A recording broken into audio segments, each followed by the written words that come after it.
Oui, que mon parcours a été marqué par le départ brutal de mes parents, de ma mère d'abord et ensuite de mon père.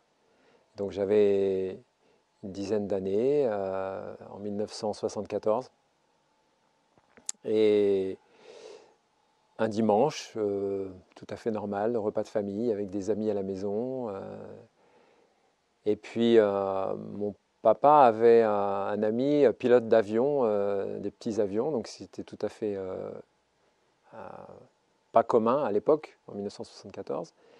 Et au moment du dessert, mon père propose d'emmener tout le monde faire un tour d'avion. Donc c'était le truc extraordinaire. Donc on part, on arrive à l'aérodrome, on cherche le pilote en question. C'était un tout petit aérodrome à Valenciennes. On cherche le pilote en question et on fait un tour. Le pilote n'est pas là, donc on traîne un peu. Et puis bon, mes parents disent bon bah ok, on repart à la maison. On monte dans la voiture, on reprend la route pour sortir de l'aérodrome. Et là, au moment de sortir, on croise le pilote qui arrive en voiture. Donc on fait demi-tour.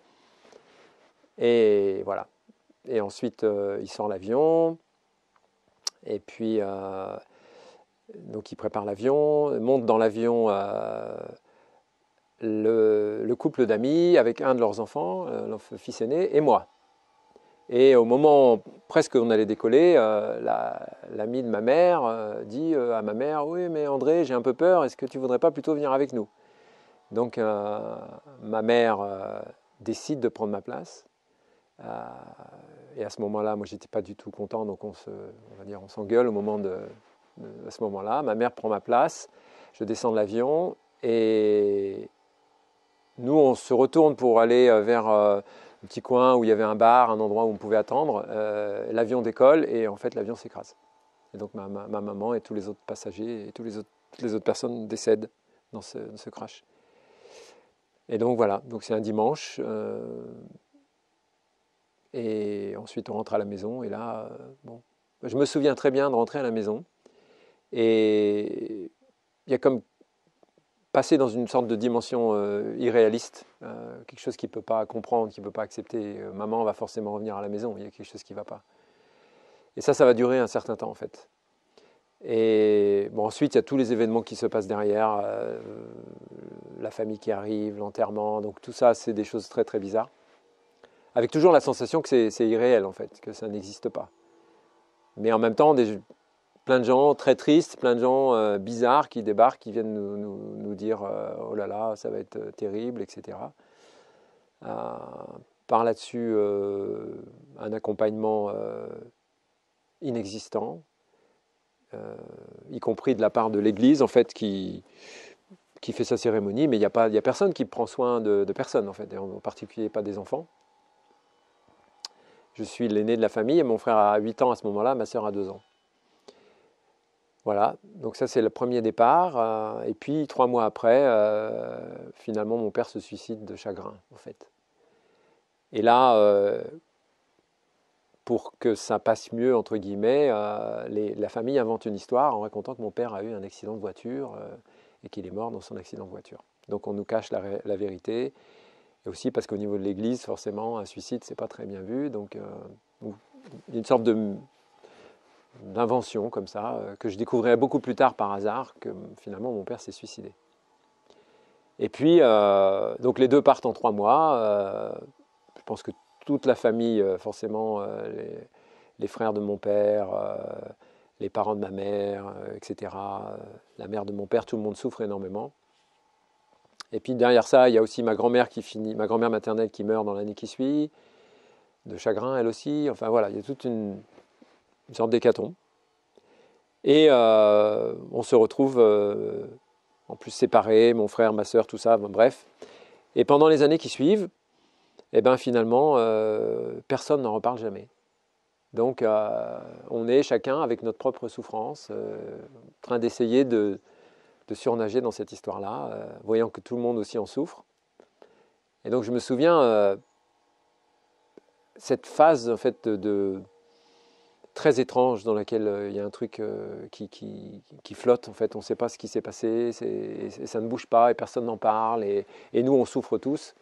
Et moi à l'époque, j'étais beaucoup avec une sorte il y avait deux choses. Il y avait l'envie de rejoindre mes parents, qui était très forte, et en même temps, la conscience que ma mère avait pris ma place, donc que quelque part, je devais rester là. Et puis l'autre aspect, c'était aussi que je devais prendre soin de mon petit frère et de ma petite sœur, en fait, et que je devais essayer de nous regrouper, faire quelque chose pour qu'on soit ensemble, etc. Et puis ensuite, je grandis. À l'adolescence, c'est un moment très très difficile où je fais beaucoup de crises, beaucoup de colère. Donc là, il y a la phase de colère qui arrive. Après la phase de déni, il y a la phase de colère.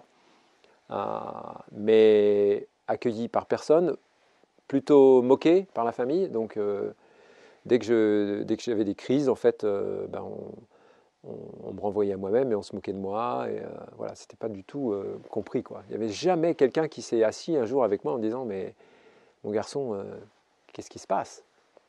Et donc ça, c'était vraiment impressionnant. Ce qui a fait que une fois que j'ai atteint l'âge adulte, 17-18 ans, eh ben, la solution pour moi était de fermer tout ça, d'enfouir tout ça au plus profond, de complètement refouler cette souffrance et de plonger dans la vie le plus possible.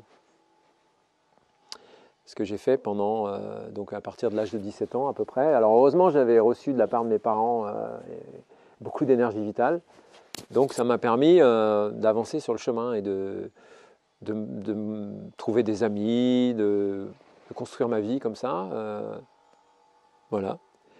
Mais alors en ayant vraiment enfoui au plus loin tout ça. Et donc avec la sensation aussi profonde que je pouvais compter sur personne et qu'il fallait que je m'en sorte tout seul.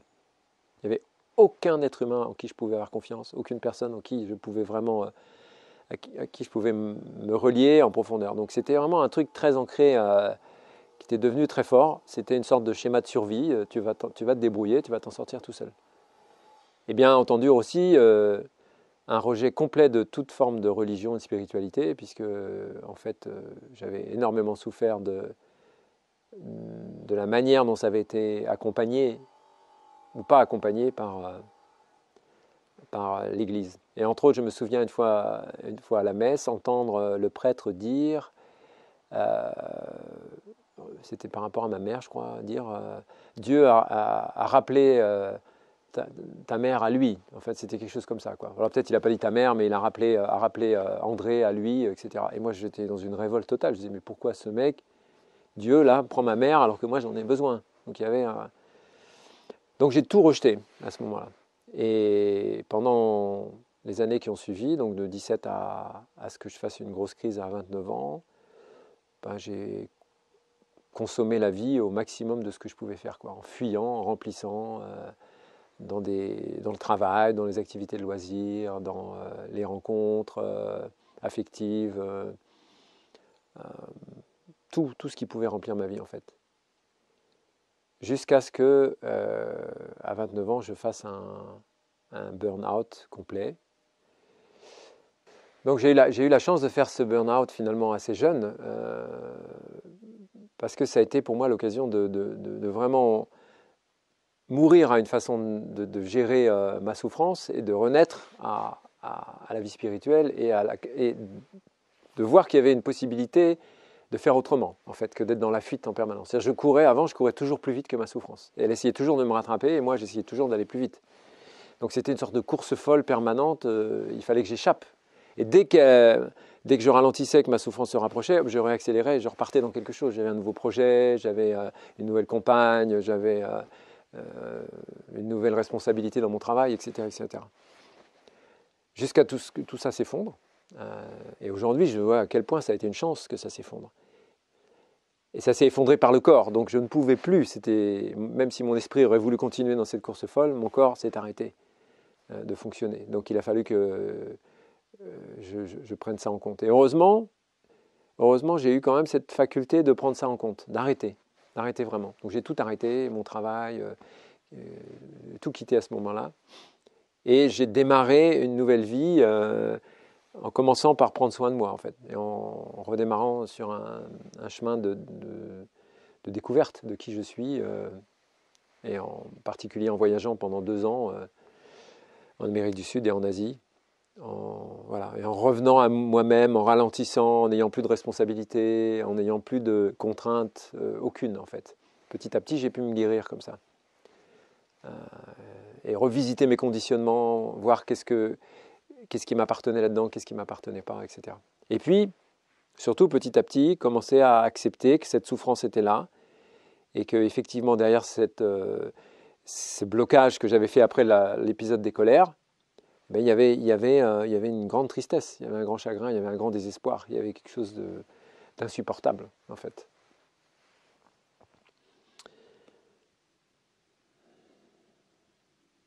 Et petit à petit, parce que dans le voyage, il y avait aussi cette nourriture de la beauté, de la nature, de la rencontre avec les gens, en fait, j'avais un équilibre. En fait, je pouvais commencer tout doucement à entrer en contact avec ces parties-là de moi, sans être non plus complètement submergé, envahi. Donc ça s'est fait comme ça, doucement. Et après, ce que j'ai découvert aussi, c'est que, en fait, il y avait comme une sorte de couche qui s'était mise un peu au-dessus de tout ça, qui était mes parents, puisqu'ils sont partis si brutalement, sont des êtres formidables. C'est comme si les parents devenaient des sortes de demi-dieux, en fait.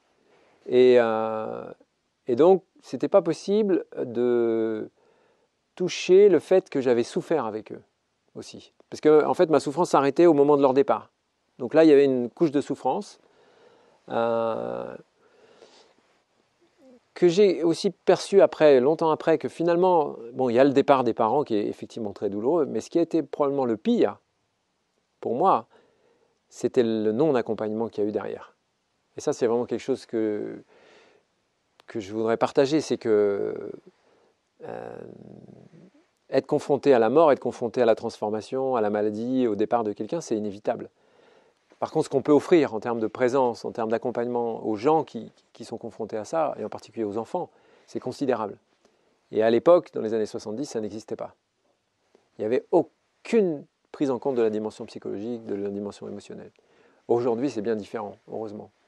Mais quand même, c'est vraiment important d'avoir ça en tête qu'il y a l'événement, mais il y a surtout la manière dont on accompagne l'événement qui est très importante. Et c'est vrai pour toute situation dans la vie. On apprend qu'on est gravement malade ou qu'on a un cancer, c'est l'événement. Et après, comment ça va être accompagné, comment ça va être soutenu, comment la personne va avoir la possibilité de s'exprimer, d'aller jusqu'au bout de ce qu'elle ressent par rapport à ça, c'est ça qui est important. C'est ça qui va permettre le processus du deuil de ce qui était avant. Que ce soit la bonne santé ou la présence d'une personne à ses côtés, ou etc. C'est tout ce processus d'accompagnement. Et moi, il n'y avait pas eu ça. Et donc, ce que je disais, c'est qu'il y avait une sorte de grosse couche de souffrance liée au départ de mes parents et à ce non-accompagnement. Et en dessous, il y avait mes parents sont des demi-dieux. C'est-à-dire, j'avais les parents les plus formidables du monde, forcément. Puisqu'il fallait que je les garde quelque part vivants à l'intérieur de moi. Donc, je les gardais comme une présence merveilleuse. Mais la réalité de ma vie d'enfant de 0 à 10 ans, c'était pas ça. La réalité, c'est que j'ai souffert aussi dans la relation avec mes parents avant, comme tout enfant, probablement. C'est-à-dire qu'il y a eu des choses, en particulier avec ma mère, il y avait une relation très conflictuelle, qui était quelqu'un qui était très colérique et qui, j'ai revu des images après où elle me poursuivait avec le martinet dans la maison pour me mettre une raclée. Mais ça, c'était pas possible, je ne pouvais pas toucher à ça. Donc pendant des années, je suis resté au niveau de ma souffrance liée au départ de mes parents. Mais toute la partie en dessous de l'enfant de 0 à 10 ans qui a souffert dans la relation à ses parents était niée. Donc là, il y avait à nouveau une forme de déni qui était en lien avec le deuil, avec la séparation de mes parents. Mais c'était complètement caché. Jusqu'au jour où, encore quelques années après, j'ai recommencé un travail sur moi plus en profondeur en thérapie individuelle. Et là, grâce à l'accompagnement de quelqu'un, j'ai découvert qu'en fait, il y avait un petit garçon derrière tout ça, bien avant le départ de ses parents, qui avait déjà beaucoup souffert, en particulier dans la relation avec sa maman. Et alors là, ça a été un soulagement extraordinaire, parce que j'ai pu ouvrir toute une partie de moi qui était restée fermée. De cette partie de l'enfant qui avait besoin aussi d'être accompagné, d'être aimé, d'être entendu dans les difficultés qu'il avait. Mais ce départ brutal des parents avait complètement obscurci ça avait complètement bloqué cette partie-là. Et je me souviens, dans ce travail de thérapie, il a fallu beaucoup de temps pour que petit à petit, je me rapproche de mon enfant intérieur, un enfant qui avait peut-être 4-5 ans, 5-6 ans, jusqu'à ce qu'un jour, dans un travail de visualisation intérieure, je l'ai vu, je l'ai trouvé en fait, je ne le trouvais pas, et un jour je l'ai trouvé, et il était en fait sous la terre, dans une sorte de terrier, il était nu, il vivait allongé dans un terrier. La terre-mère l'avait recueilli, donc c'était l'endroit où il avait trouvé du réconfort. C'était l'endroit où il avait trouvé une bonne maman, une sécurité. Et il était là, inerte quelque part, mais vivant. Et il ne voulait plus avoir aucun rapport avec les êtres humains. C'était plus possible en fait. Il avait perdu complètement confiance dans tous les êtres humains, tellement il avait été blessé en fait. Donc toutes ces différentes couches. Ça a été un travail passionnant et très très beau de me relier à lui, de me reconnecter à lui, donc pendant plusieurs jours, plusieurs semaines, de venir le visiter sans le bousculer, de respecter là où il était, et petit à petit de me rapprocher, qu'il accepte mon contact, qu'on puisse se toucher, se regarder, et que petit à petit il est sorti de son trou. Il a repris confiance et il a accepté que je prenne soin de lui. Et petit à petit, il est revenu dans le monde en fait. Et j'ai pu à partir de là aussi accueillir la profondeur vraiment du traumatisme qui avait été vécu par cet enfant-là. Et à partir de là, ma vie a changé. Il y a quelque chose qui a profondément changé. Comme si je pourrais dire, j'ai commencé à me réunifier en fait, à me retrouver vraiment et de là aussi est né, je crois, la joie profonde et la connexion avec la vie que j'ai aujourd'hui, véritable, profonde. Donc ce que j'ai envie de dire aussi par rapport à ça, c'est que finalement, je vois bien que ce que je suis aujourd'hui est complètement constitué de ce que j'ai vécu toutes ces années-là, que ce soit avant le décès de mes parents, et après. Et qu'il n'y a pas une partie de moi qui souhaiterait que ma vie soit différente aujourd'hui, qu'elle ait été différente. Parce que ce que je suis, la façon dont je suis construit, ce que je peux offrir aujourd'hui dans la communauté, en tant que monastique, en tant que personne humaine, la joie que je porte, l'amour que j'ai dans mon cœur, ça vient de là, en fait. C'est tout ce travail de torsion, tout ce travail de la terre, en fait, de ma propre terre, qui a été fait, qui a été modelé par les épreuves de la vie, qui fait que je suis devenu ce que je suis aujourd'hui. Et je suis en paix avec ça. C'est-à-dire qu'il n'y a pas d'endroit où je sens que j'aurais voulu que ma vie soit différente, que mes parents sont encore là, ou que je n'ai pas vécu ça. Et ça, je vois par exemple, c'est une grande différence avec mon frère et ma sœur, qui sont plus jeunes que moi. J'ai eu mon frère au téléphone il n'y a pas longtemps, et je vois que lui, il a toujours la nostalgie de ses parents. Il y a toujours quelque chose qu'il n'a pas intégré, parce qu'il n'a pas eu la chance pour l'instant de peut-être de s'effondrer complètement et d'être obligé d'aller chercher un peu plus loin et de réouvrir. Et ma sœur, c'est pareil. Ouais, moi je sens que c'est vraiment constitutif de ma personne en fait. Et c'était mon initiation de vie, c'est mon chemin. Donc j'ai envie de dire, parce que c'est ça la dernière étape du deuil, c'est aussi qu'on arrive à un moment donné à la vraie acceptation, l'acceptation profonde de ce qui s'est passé. Pas comme quelque chose qui n'aurait pas dû être, mais quelque chose qui est dans le flot normal de mon existence. C'était cette vie-là que j'avais à vivre aujourd'hui, et probablement il y a d'autres aspects dans ma vie à venir aussi, qui vont continuer à m'initier. Donc aujourd'hui, tu as beaucoup cheminé avec cette épreuve. Comme tu vois, une épreuve, c'est comme du compost. On transforme quelque chose qui fait très mal en quelque chose de beau. Et est-ce que tu identifies en fin de compte, ce que ça t'a apporté? Déjà, ce que je disais un peu tout à l'heure, c'est que je pense que la profondeur de ma connexion avec la vie et avec l'invisible. Le visible et l'invisible, en fait. Ça vient de là, en fait. J'ai comme inscrit dans les profondeurs de mon être que tout peut s'arrêter à tout moment. C'est inscrit en moi, en fait, je le sais. Et c'est quelque chose que j'ai eu à travailler énormément, juste aussi. C'est de dire, rien ne dit que demain, je serai encore sous cette forme-là. Rien ne dit que les gens que j'aime demain seront encore sous cette forme-là. Là, je viens de recevoir le message d'une amie il y a quelques jours, une amie assez proche qui vient de perdre son frère, qui a mon âge, d'un accident de vélo percuté par une voiture. Il part le dimanche matin, il va faire son vélo, il est percuté par une voiture, il tombe dans le coma, il meurt. C'était il y a quelques jours. Voilà, et moi, au fond de moi, je sais ça. C'est quelque chose qui est complètement intégré. Donc je le sais pour moi-même, je le sais pour mes filles, et je le sais pour tous les gens qui sont autour de moi et avec lesquels j'ai beaucoup d'affection et beaucoup de liens.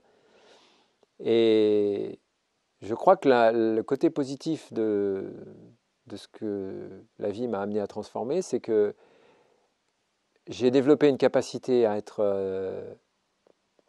je pense, assez présent dans l'instant, pour les gens, pour moi-même, et aussi à laisser beaucoup d'espace et beaucoup de liberté aux gens. C'est-à-dire quand la chose est là, elle est là. Quand la personne est là, elle est là. Et quand la personne n'est pas là, elle n'est pas là.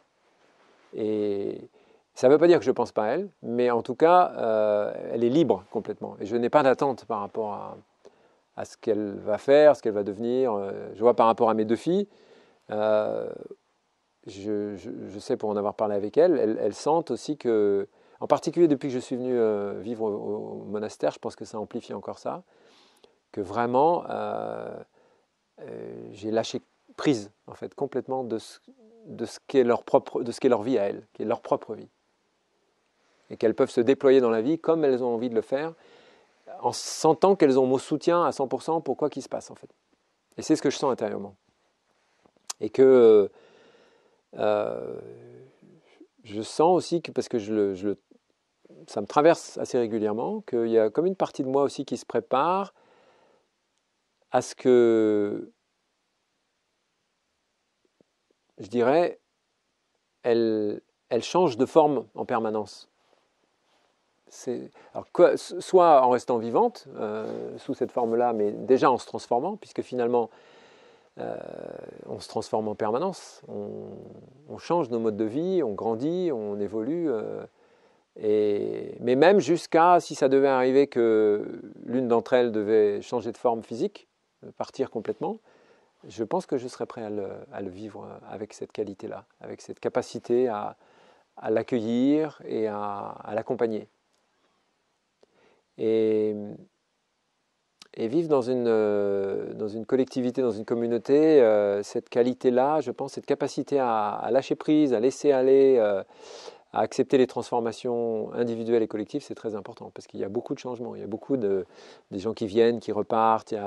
Donc, je peux être touché, ému, sentir qu'effectivement cette personne et moi, on a eu une connexion particulière, et donc quelque part elle va me manquer, mais plus profondément, il y a quelque chose qui arrive à être vraiment dans l'acceptation que c'est le mouvement de la vie en fait, et que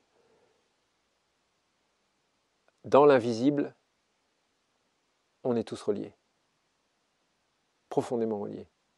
Et que ça, c'est une réalité presque palpable, en fait. C'est pas mystique, c'est concret, en fait. Sentir que... C'est comme quand Tai parle de l'histoire de la continuation. Quand il dit que on ne peut pas mourir, puisque de toute façon, il y aura notre continuation. En fait, toute personne qu'on rencontre, toute personne avec qui on a partagé quelque chose, que ce soit sur un court moment ou sur un moment plus long, cette personne-là, elle est porteuse d'une partie de nous et nous sommes porteurs d'une partie d'elle. Déjà. Et donc c'est quelque chose qui ne peut plus s'enlever. C'est la même chose entre toi et moi, Simon. toutes les expériences qu'on a déjà vécues ensemble, tous les partages qu'on a pu faire, les expériences qu'on fait avec ces enregistrements, la dernière fois avec Eléa, etc. Je sais que tu es quelque part présent en moi et que tu vas le rester. Et que je suis présent en toi et que je vais le rester. Donc de ce point de vue-là aussi, la mort n'existe pas. C'est ce que Tai nous met en évidence. C'est qu'à partir du moment où on est en relation avec la vie, la mort ne peut pas exister.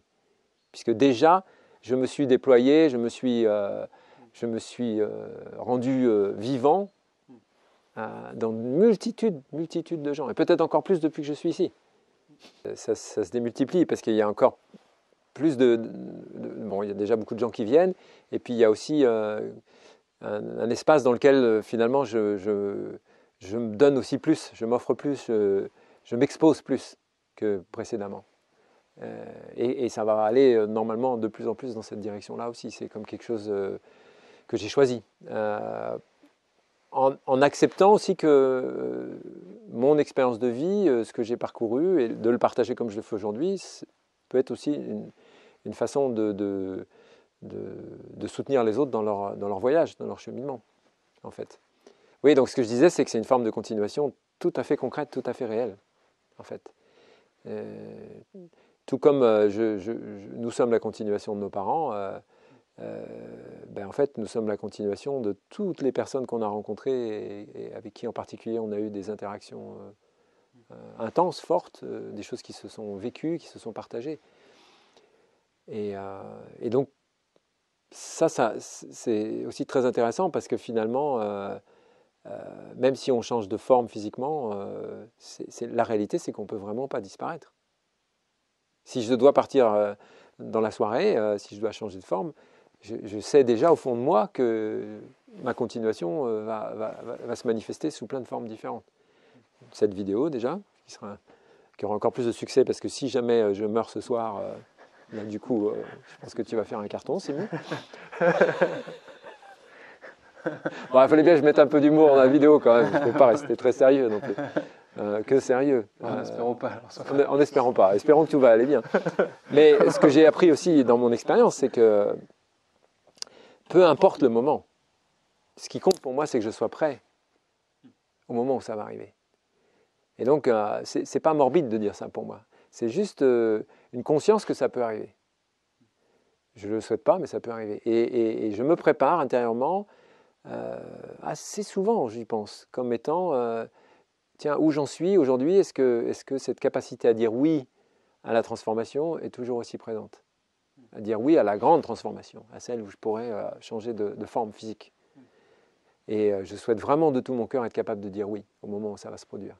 Et que toute personne qui se prépare à ces passages, à ce grand passage, puisse être dans cet état d'esprit de dire oui, c'est OK. Et j'ai vu, il y a maintenant presque 2 ans, quand mon meilleur ami est mort d'un cancer en quelques mois, lui qui avait aussi une pratique spirituelle très, très solide, j'ai vu à quel point c'était une différence énorme. Parce que quand il a vu qu'il allait partir, il a vraiment dit oui. Et donc, on a pu l'accompagner dans la beauté, dans la lumière. On a pu vraiment partager ces derniers moments avec lui parce qu'il n'y avait plus de lutte. Il y avait quelque chose qui disait vraiment oui, ça va, c'est le moment. C'est le moment. Donc,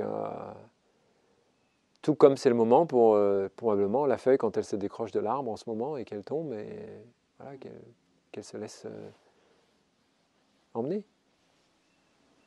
Ciao.